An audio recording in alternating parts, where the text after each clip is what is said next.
आपको खुशी से ये बताना चाहते हैं और ये खुशखबरी देना चाहते हैं कि संसदीय बोर्ड की बैठक में जिसका नेतृत्व हमारे प्रधानमंत्री नरेंद्र मोदी जी की उपस्थिति में हुआ, उनके नेतृत्व में ये बैठक हुई।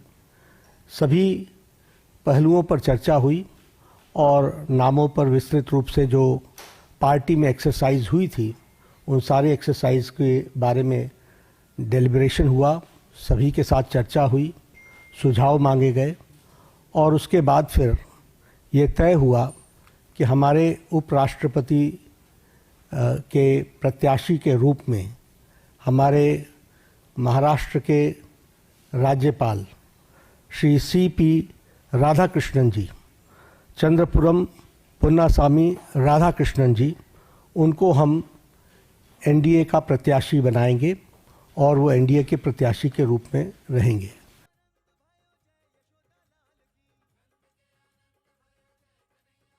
बताया, उनके नाम की घोषणा भी की। प्रधानमंत्री मोदी खुद इस बैठक के अंदर मौजूद थे। मेरी सहयोगी और दिल्ली न्यूज एडिटर अदिति नागर जुड़ गई हैं। अदिति, क्योंकि हम कह रहे थे कि भाई एक नाम ऐसा आएगा जिसके साथ एक सामंजस्य स्थापित किया जाएगा, चाहे वो आरएसएस हो, चाहे वो पॉलिटिकल पार्टी हो, चाहे वो अनुभव हो या फिर राज्यसभा को संभालने के नजरिए को लेकर हो, उन सब के अंदर आप सीपी राधाकृष्णन को कैसे देखते हैं और इस चयन को कैसे देखते हैं? बहुत महत्वपूर्ण है ये समझना कि भारतीय जनता पार्टी ने चंद्रपुरम पुन्नास्वामी राधाकृष्णन यानी सीपी राधाकृष्णन को क्यों चुना है। मैं थोड़ा सा इनका राजनीतिक सफर आपसे चर्चा कर लूं। सबसे पहले तो जो राज्यपाल का पद है अभी महाराष्ट्र में, उससे पहले झारखंड में थे, उससे पहले तेलंगाना, उससे पहले पुडुचेरी और सांसद का भी उन्होंने, सांसद को कोयम्बटूर लोकसभा क्षेत्र से सांसद थे। अब सुनिएगा, भाजपा के संगठन में भूमिका निभा चुके हैं, तमिलनाडु भाजपा के अध्यक्ष रह चुके हैं, आरएसएस और जनसंघ से अपने राजनीतिक जीवन की शुरुआत की है। ये कैप्सूल जो है, जिनको इतना बड़े संवैधानिक पद के लिए चुना गया है, ये इट सेज इट ऑल। आपसे चर्चा मैं कर रही थी कल पिछली आज सुबह, तब आपने कहा था कि अब बिहार को मैसेज दिया जाएगा, सीधा सीधा पूरा साउथ इंडिया को मैसेज दिया गया है। ये वो व्यक्ति हैं जो आरएसएस के संस्कारों को बेहतर तरीके से समझते हैं। ये वो व्यक्ति हैं जो जनसंघ के जमाने से भाजपा को समझते हैं और नई भाजपा के साथ काम कर चुके हैं, तो नई भाजपा के तौर तरीके को समझते हैं। ये वो व्यक्ति हैं जो लंबे समय से एक संवैधानिक पद पर है। इनको संवैधानिक पद की गरिमा का एहसास और उसमें काम करने की कार्य प्रणाली और संस्कारों के बारे में पता है। ये सब कुछ ये बताता है कि जब उनको एक बड़ी संवैधानिक पद दी जा रही है, जो कि अपर हाउस में जब उपराष्ट्रपति जो बनाया जा रहा है, अध्यक्ष बनाया जाएगा, तो जाहिर तौर पे वो एक बहुत बड़ा संवैधानिक पद है। लेकिन अब राजनीतिक बात करें तो इस बार बिहार नहीं, लेकिन इस बार बड़ा जो है मैसेज कर देते हुए तमिलनाडु को सीधा मैसेज दिया है। बाय हुक और क्रूक भारतीय जनता पार्टी इस बार तमिलनाडु की तैयारी कर रही है। और इस बार नहीं, पिछली बार भी जब लोकसभा चुनाव थे तब भी तैयारी कर रही थी। और वजह क्या थी? जब अन्नामलाई को इंडिपेंडेंट हाथ दिया था, अन्नामलाई एक आईएएस ऑफिसर से रिटायर्ड, आईपीएस ऑफिसर से रिटायर्ड होके आए थे। पूरा संगठन ये कह रहा था कि नहीं, हमें एडीएमके के साथ जाना चाहिए, लेकिन अन्नामलाई ने कहा नहीं। तो इस बार पार्टी ने कुछ दिन पहले तय किया था कि अन्नामलाई पार्टी में रहेंगे, विधायक का चुनाव नहीं लड़ेंगे, दिल्ली में एक जिम्मेदारी दी जा सकती है। लेकिन अब ये वो व्यक्ति है सीपी राधाकृष्णन जो अध्यक्ष रह चुके हैं तमिलनाडु संगठन में, और अब ये उपराष्ट्रपति रहेंगे। तो सीधा एक तमिलनाडु को भी मैसेज हो गया और सीधा उनके जो एक्सपीरियंस को भी देखते हुए कि वो संवैधानिक पद को बेहतर चला पाएंगे, उनको एक बड़ी जिम्मेदारी दी गई है। तो जितने नाम हमने और आपने पिछले 10 दिनों में सुने, उनमें से एक नया नाम है। लेकिन हाँ, इनका पॉलिटिकल करियर देखते हुए संवैधानिक पद प्लस पॉलिटिकल यात्रा, ये कहीं ना कहीं भारतीय जनता पार्टी के लिए फलदायी रहेगी। अब तैयारी है कि 74% से ज्यादा का वोट परसेंटेज गेन करना, जिसके लिए भाजपा तैयार है, चाहे विपक्ष से बात करे, चाहे जो न्यूट्रल पार्टियां हैं उनसे बात करे, और चाहे एनडीए के भी तमाम लोगों में शक्ति प्रदर्शन, जिसमें सीएम और डिप्टी सीएम आएंगे।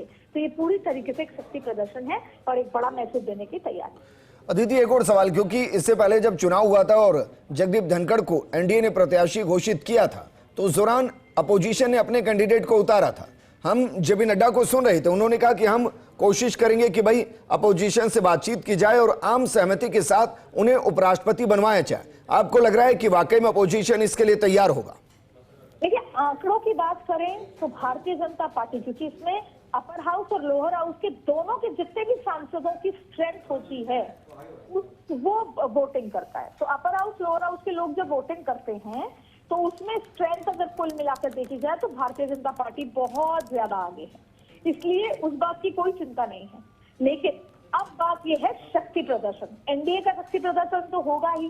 भारतीय जनता पार्टी ये कोशिश कर रही है कि वो लोग जो न्यूट्रल हैं, जो साउथ से आते हैं, तमिलनाडु से आते हैं और एआईएडीएमके हैं, ऐसे न्यूट्रल लोग वो कैसे वोट कर पाएंगे, ये टैलेंट से कोशिश की जा रही है जिससे कि 74% को तोड़ा जाए। अब बात आती है विपक्ष की।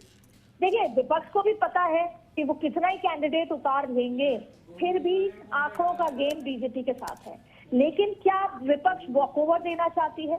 जहां एक तरफ वोट चोरी की लड़ाई चल रही है, संसद सत्र के 3 दिन बचे हैं, एक भी दिन सत्र बेहतर तरीके से नहीं चल पाया एक्सेप्ट वो 3 दिन जब ऑपरेशन सिंदूर पे चर्चा हुई। तो क्या विपक्ष वॉकओवर देने की तैयारी में है? जाहिर तौर पे जब ओम बिरला, मैं बात करूंगी तो आपको याद दिलाऊंगी कि जब ओम बिरला का जो चुनाव दूसरी बार का था, जब ये हुआ कि दूसरी बार भी लोकसभा स्पीकर 2024 में ओम बिरला को बनाया जा रहा है, तब भी ममता बनर्जी से बीजेपी ने बात की थी, तब भी हनुमान बेनीवाल से बात करने की कोशिश की थी कि जब इंडिया गठबंधन में सहमति बने कि हमें किसी को उतारना है तो ये लोग अपोज करें। तो बीजेपी अभी भी ऐसा कर रही है। बीजेपी चाहती है शांति से निर्विरोध, ये कहीं ना कहीं ताकत दिखती है, निर्विरोध चुना जाए तो कोशिश की जाएगी, चर्चा हो, जो इंडिया गठबंधन के अलायंसेस से बातचीत करने की कोशिश जरूर की जाएगी। ये देखना होगा राहुल गांधी, मल्लिकार्जुन खड़गे। ठीक है, लेकिन अदिति, क्योंकि आपने एक जिक्र किया कि भाई साउथ की सीटों पर भी फोकस है, मैं इसको 2 तरीके से समझ रहा हूं। एक होता है एनडीए जिसके अपोजिट हो सकता है वहां कई क्षेत्रीय पार्टियां हो, लेकिन एक होता है कैंडिडेट जो उसी क्षेत्र का है, उसके अपोजिशन में अपोजिशन पार्टियों का जाना कॉमन मैन के बीच में धारणा पैदा करता है कि अपने का विरोध हो रहा है। आपको लग रहा है कि इससे उनका समर्थन और बढ़ेगा, क्योंकि इनका अगर दक्षिण में अपोजिशन पार्टी विरोध करती है तो कॉमन मैन के बीच में नजरिया एक अलग रहेगा। और इसी की शायद तैयारी, मेरा विजेंद्र आपकी आवाज बीच में कट गई तो मैं पूरा सवाल नहीं सुन पाई, पर जो मुझे समझ आया आपकी बात से, जाहिर तौर पे कहीं ना कहीं यही सब कोशिश है कि कॉमन मैन में वो मैसेज नहीं जाए, और इसीलिए पूरी तैयारी के साथ बीजेपी अब मैदान में उतर रही है। और ये तैयारी उन्होंने नाम तो बहुत पहले ही फैसला कर लिया था, जो ग्रुप के 4 लोग बड़े थे आला कमान, लेकिन उसकी तैयारी पहले से ही की जा चुकी थी। अब केवल नाम अनाउंस किया जा रहा है। एक बड़े स्केल पर ये चुनाव होकर इसका एक मैसेजिंग देने की कोशिश की जा रही है। ठीक है अदिति, इसमें आपको क्या लगता है कि अपोजिशन पार्टियों से इतर जो एनडीए के अंदर के घटक दल हैं, चाहे उसमें बिहार के हैं, झारखंड के हैं, तमिलनाडु के हैं या बाकियों के हैं, उनके कितने कंसर्न को लिया जाए, और जिनकी कैंडिडेट की संख्या काफी ज्यादा है, जिसमें मैं जेडीयू और टीडीपी का जिक्र करूं, तो उनके साथ किस तरीके का कंसर्न होगा? देखिए, ये पहले ही तय हो गया था। आपको मैं याद दिला दूं कि पिछले थर्सडे को बैठक थी जब मैं खुद पार्लियामेंट में मौजूद थी, और जेपी नड्डा ने एनडीए के सांसदों की बैठक ली थी। उस बैठक में सभी ने एक स्वर में कह दिया था कि उपराष्ट्रपति का नाम, सबसे पहले तो जेपी नड्डा ने ताकत बताई, उपराष्ट्रपति पद की गंभीरता और गरिमा के बारे में जिक्र किया, एनडीए की ताकत और एनडीए की एकजुटता पर जिक्र किया, और कहा कि किस पार्टी का, अक्सर क्या होता है जब आप अलायंस में होते हो, एनडीए में जैसा आपने कहा जेडीयू भी है, टीडीपी भी है, और भी छोटे दल हैं, पर बीजेपी सबसे बड़ा दल है। तो जेपी नड्डा ने साफ तौर पे कहा कि क्योंकि हम सबसे बड़े दल हैं और संसद चलाना एक बहुत महत्वपूर्ण काम है, हरि वो भी बहुत अच्छे से चला रहे हैं, लेकिन फिर भी बीजेपी का ही कैंडिडेट होगा। सबसे पहले जेपी नड्डा ने ये कन्वे किया, और सभी लोगों ने बहुत ही सहजता के साथ इसे स्वीकार किया कि बीजेपी के नंबर ज्यादा है और बीजेपी इस पर फैसला ले। और बीजेपी में भी सभी ने एक स्वर में जेपी नड्डा को इस बात के लिए सहमति दी कि आप जो भी फैसला लेंगे। इसीलिए जब आज पार्लियामेंट बोर्ड की बैठक थी तो इस बात की चर्चा हुई कि एनडीए और बीजेपी के सांसद ऑलरेडी 4 दिन पहले जेपी नड्डा जी को पूरी तरीके से ये आश्वस्त कर चुके हैं और ये फ्रीडम दे चुके हैं कि वो जिसको चाहे उसको चुने। और ऐसा ही हुआ कि जेपी नड्डा ने 2 दिन पहले अमित शाह और राजनाथ सिंह के साथ चर्चा कर ली थी और प्रधानमंत्री से लगातार चर्चा में थे। तो ऐसे में जो ये नाम चुना गया, बस एनडीए जब आज पार्लियामेंट्री बोर्ड हुई उनके सामने रखा गया। तो अब बात आप करें तो सहमति भी है और नाम बीजेपी ने खुद चुना है। ये वैसी सहमति है कि एक बड़ा दल है, वो जो फैसला करेगा वही सबसे सर्वमान्य होगा। अच्छा दीदी, एक और सवाल, आरएसएस के साथ आप इस नाम को कितना जोड़ पा रहे हैं? क्योंकि 16 साल की उम्र से सीपी राधाकृष्णन आरएसएस के साथ जुड़ गए थे। देखिए, क्योंकि लगातार बहुत दिनों से ये चर्चा थी कि राष्ट्रपति, उपराष्ट्रपति और राष्ट्रीय अध्यक्ष, ये दो ऐसे नाम हैं जिसको लेकर आरएसएस चाहता है कि उनका भी इसमें से हो। ये चर्चाओं का मैं जिक्र कर रही हूँ, इसीलिए शायद राष्ट्रीय अध्यक्ष भाजपा का तय नहीं हो पाया, क्योंकि कहीं ना कहीं दोनों के बीच में सहमति नहीं है। ये भी चर्चा का जिक्र मैं कर रही हूँ। ऐसे में जब जगदीप धनखड़ बने थे उपराष्ट्रपति, तो उसमें आरएसएस का सेट था। यहाँ तक कि ये भी कहा जाता है कि जब जगदीप धनखड़ को जिस रात को ये हुआ कि वो इस्तीफा दे रहे हैं, उसके बाद भी सिचुएशन कंट्रोल करने की कोशिश जब की गई, तो वो आरएसएस की तरफ से की गई। कुछ कोशिशें ये की गई कि आरएसएस उनके पद को बचाए रखे, पर ऐसा नहीं हुआ। इसीलिए ये जो नाम है, इसमें कहीं ना कहीं आरएसएस बीजेपी दोनों की सहमति नजर आ रही है, और खास तौर पे आरएसएस की सहमति नजर आ रही है, क्योंकि मैंने शुरुआत में एक बात कही थी कि सीपी राधाकृष्णन आरएसएस के संस्कारों, जनसंघ के जमाने के संस्कार और नई भाजपा के काम कार्य प्रणाली तीनों को बेहतर समझते हैं, और शायद आज की तारीख में इस पद के लिए, संवैधानिक पद के लिए, उस गरिमा को सजो के आगे चलने के लिए, सबको साथ लेकर चलने के लिए शायद बीजेपी ने सोच समझकर ये एक ऐप्ट नाम को चुना है, जिसमें आरएसएस की सहमति नजर आ रही है, क्योंकि वो आरएसएस के साथ जुड़े रहे हैं। अच्छा अदिति, क्योंकि जिस तरीके से जगदीप धनखड़ का इस्तीफा हुआ, उसके बाद कई तरीके के सवाल थे, और उन सवालों के बीच में एक सवाल यह भी था कि अब एक ऐसा चेहरा चाहिए जिसके साथ एनडीए अगले इलेक्शन तक जो भी लोकसभा और राज्यसभा के जरिए करना चाहती है उसमें समर्थन मिले। आपको लग रहा है उसी हिसाब से भी इस नाम को चुना गया होगा?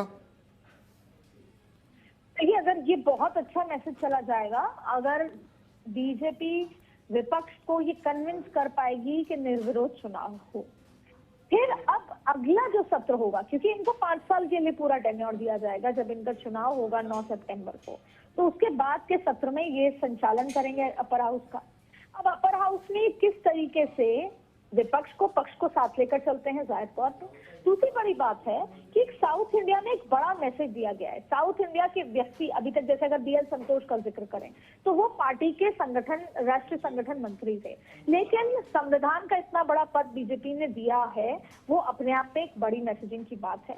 तो साउथ इंडिया में चाहे पक्ष हो विपक्ष हो, ये एक बड़ा मैसेज देने की कोशिश है, और इसका इम्पैक्ट आएगा साउथ इंडिया में, पक्ष और विपक्ष दोनों ही पार्टी में। देखिए, टीडीपी बीजेपी के अलायंस के साथ है। टैलेंट, भाषा की अगर बात छोड़ दें, तो बहुत सारी चीजों में कहीं ना कहीं बीजेपी को समर्थन राज्यसभा में करते आए हैं। इसके अलावा भी जो दूसरी पार्टियां हैं, उनका भी एक मैसेज है। और आगे आने वाले समय में, मैं ये संवैधानिक पद की बात हो रही है, इसलिए मैं इसको घुमा के कहना चाहूंगी कि उनका इतनी बड़ी पोस्ट पे आना, देखिए बीजेपी जब एआईडीएमके के साथ चुनाव लड़ेगी और डीएमके के कई लोग जब टूट के बीजेपी या एआईडीएमके के साथ आएंगे, तो जाहिर तौर पे पार्टी के बड़े लोगों का इसमें इन्फ्लुएंस रहता है। तो इसको हर लिहाज से देखा जाए तो अपर हाउस में जो साउथ फैक्टर है वो बहुत इंपॉर्टेंट है। जैसे कि अभी कॉन्स्टिट्यूशन क्लब के चुनाव में भी जो राजीव प्रताप रूड़ी की जीत हुई है, उसमें साउथ फैक्टर बहुत इंपॉर्टेंट रहा है, चाहे वो पक्ष हो विपक्ष हो। विपक्ष के कई नेताओं ने राजीव प्रताप रूड़ी को, जो बीजेपी से आते हैं, उनको चुनाव जितवाया है। ठीक वैसे ही कहीं ना कहीं ये मैसेज बढ़ा जाएगा साउथ इंडिया के जमीन पर।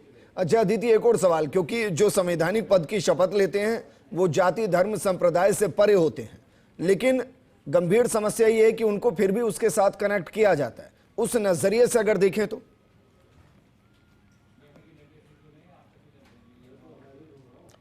अदिति, क्या मुझे सुन पा रहे हैं? तो देखिए, उपराष्ट्रपति एनडीए की तरफ से कौन होंगे यह घोषित कर दिया गया है, और उसमें अगर आप समझेंगे तो आपको हर डायमेंशन नजर आएगा। एक ऐसे नेता जो मैं 16 साल की उम्र से समाज सेवा के साथ जुड़ गए थे, एक ऐसे नेता जो आरएसएस के लिए समर्पित, एक ऐसे नेता जो बीजेपी के लिए समर्पित, एक ऐसे नेता जो हर भूमिका के लिए समर्पित,